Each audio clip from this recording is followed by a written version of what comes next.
Fyodor Yenioğlu adına liseyinde Çökmaydan köyünde tavanın kurulmasından yemek yapma odasında düzmek işleri geçirilmediler. Yapı bulunar da kötü halda kontrol eden kurumlar da dil bir kere bunu hesaba aldırdılar. Da bu betere yerli primariye kararladı geçirme finansları buğura. Nice nişanada okulun başı Valentina Ştiroy düzmek işleri giderler. Düzücüler döktüler yeri, geçirdiler yeni elektrik sistemasını, hem kaldırdılar duvarları. Kuhnya avadanlıklarını 1-2 yıl geri yenilettiler.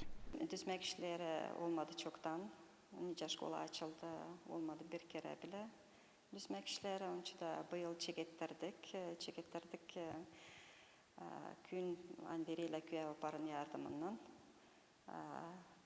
Savaştık, hesaba alma hepsi iş çeşitlerini. Öyle kararlıyız, Kasım ayının ortasında başaracağız. Düzmek işlerine köyün bütçetinden verildi 300 bin liraydan ziyade. Primariyanın uzmanı Anatoliy Zadar nişanı düzmek işlerinden sonra okulun zahmetçilerine daha konforlu olacak işleme. Orada silkindi, oradan taarruz vaktinden yapmıştılar, o ziyade de yapılmadı. Şurada değiştirirsiniz. Полностью hepsi провод kapalı, steni hepsi штукатуриться oldu, проводка заменяться oldu полностью. Yeni teknik. Yeni, насчет техники bilmiyorum, но полностью ремонт zdanenin içinde oluyor.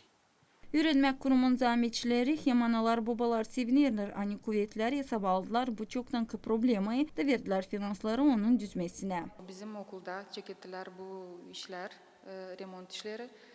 Sanırsan kısa zamanda öyle havalı tutucularda bu işler bitecek. Bizim uşaklar, öğrenciler, çeketçikler yeme, kabul etmeye sıcak yemeleri. Sanırım hepsine bolacaklar. Hem bizim işçilere, kim işleri bu yerde, kuhyada hem uşaklara hem de bir taraftan da büyük iyilik olacak analara babalara. Onlar düşürmeyecekler, nasıl lazım verme uşaklara yanına yeme. Onda böyle büyük remont da 74. yıldan her yılın biz öyle yapardık küçük bir remont kendi kuvvetimizle ama bu yıl çekildi yapıldı. Önce değil yeniden hepsi yıktılar duvarları, kopardılar plitkaları hepsi yeniden olacak. Olacak usloviyalar kim işliği de orada daha iyi, uşaklara da daha iyi olacak. Deni açan güzel de islah var havizin işlemeye de.